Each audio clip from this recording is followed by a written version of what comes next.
दोस्तों आप लोग कैसे हैं? शानदार हैं, जबरदस्त हैं, जिंदाबाद। देखिए दोस्तों, यूजीसी का मुद्दा भाजपा के गले की फांस बनते हुई नजर आ रही है। सिर्फ उत्तर प्रदेश ही नहीं बल्कि देश के कोने-कोने में जहां पर बीजेपी सक्रिय है, जहां पर चुनाव है, वहां यूजीसी का मुद्दा बीजेपी के लिए, बीजेपी नेताओं के लिए, यहाँ तक कि जो भावी कैंडिडेट हैं उनके लिए मुसीबत बनती चली जा रही है।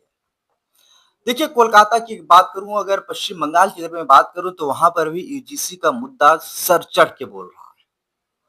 जो वहां के ब्राह्मण वर्ग के, ठाकुर वर्ग के, लाला वर्ग के, मतलब वैश्य वर्ग के लोग हैं जो जनरल कैटेगरी में आते हैं, वो बड़े नाराज हैं।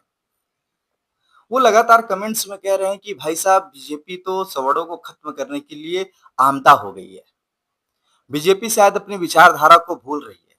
बीजेपी शायद सवर्णों को सिर्फ हज का एक छोटा रिचार्ज मान लिया है, जैसे पहले आता था 10 रुपए का छोटा रिचार्ज हज का। शायद बीजेपी ने सवर्णों को यही मान लिया है। और खासकर ये मुद्दा तब तूल पकड़ लिया जब उत्तर प्रदेश के अंदर यूपीएसआई की एग्जाम के पेपर में क्वेश्चन आ गया, क्वेश्चन में ऑप्शन में पंडित आ गया। इसके बाद से माहौल और बदल गया है। मतलब बीजेपी के लिए कहीं पर भी मतलब जहां पर सवर्ण मतदाता ज्यादा है, वहां पर बीजेपी के लिए राह आसान नहीं है। क्योंकि जो बीजेपी के वर्कर्स हैं और जो बीजेपी के सपोर्टर हैं, जो अंदरूनी रूप से बीजेपी को सपोर्ट करते हैं, वो बड़े नाराज बीजेपी से चल रहे हैं और खासकर नरेंद्र मोदी से बहुत नाराज चल रहे हैं। यहाँ तक कि जब बीजेपी के नेताओं की तरफ से एक ट्वीट होता है, उस ट्वीट में कहा जाता है कि मोदी जी ही हैं जो आपको सम्मान दिए हैं ईडब्ल्यूएस देकर। इसके बाद सवर्णों का गुस्सा और फूट पड़ता है। लोग कहते हैं कि यार 10% की भीख नहीं चाहिए। ये भीख क्या है? भीख भीख भीख भीख क्या है ये भीख? लेना है तो आप ले लो, वापस कर लो। सवर्ण बहुत नाराज चल रहे हैं बीजेपी से और इसका खामियाजा बीजेपी को भुगतना है तो भुगतना है। अब 19 मार्च समय है। अगर 19 मार्च को आपको बता दें कि सुप्रीम कोर्ट में अगर केंद्र सरकार की तरफ से कोई ऐसी दलील दी गई जो सवर्णों को पसंद नहीं आया, तो बीजेपी के लिए बंगाल जीतना बहुत मुश्किल हो जाएगी। भले बंगाल में ममता बनर्जी की चौथी बार वापसी हो जाए, जो वहां के सवर्ण हैं कह रहे हैं, लेकिन हम ऐसी सरकार को नहीं लाना चाहेंगे जिसको हम ला दें ममता बनर्जी के डर के मारे और फिर बाद में हमारा ही हाथ पैर काटने लगे, हमें ही जातियों में बांटने लगे, हमें ही सब कुछ करने लगे।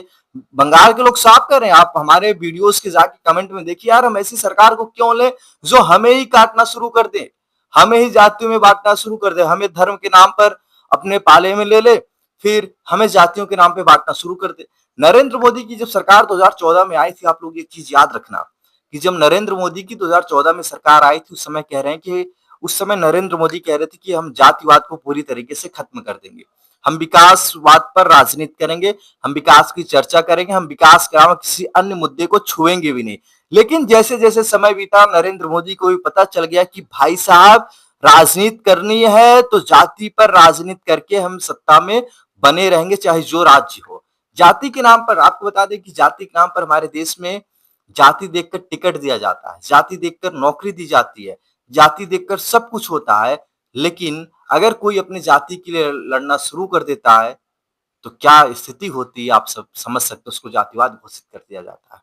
इस समय देश में जो विपक्ष के नेता हैं और बड़े नेता हैं, वो कहते हैं कि 85% पर 15% भारी है, हम 85% ये कर देंगे, वो कर देंगे, वो कर देंगे।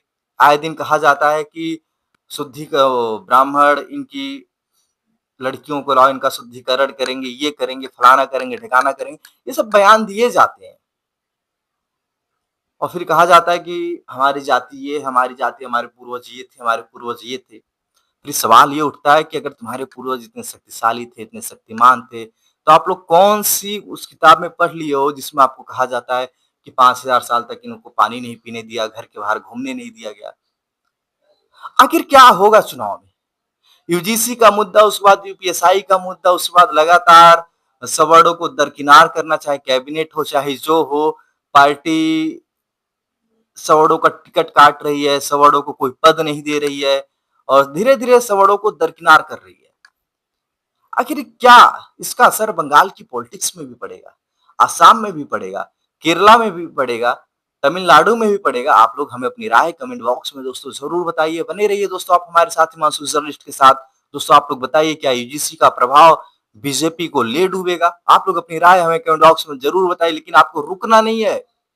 आप सबको रुकना नहीं है। 19 मार्च को अगर सरकार से ही दलील सुप्रीम कोर्ट में नहीं देती है तो मोदी सरकार का विरोध करना है और जमकर विरोध करना है। लेकिन विरोध के साथ एक चीज हमें याद रखना होगा, हमें तोड़-फोड़ नहीं करना है, हमें किसी का घर नहीं जलाना है, गाड़ी नहीं जलाना है, बस नहीं जलाना है, ट्रेन नहीं जलाना है। हमें ये सब काम नहीं करना है। हमें शांति ढंग से अपने आंदोलन को करना है। नमस्कार।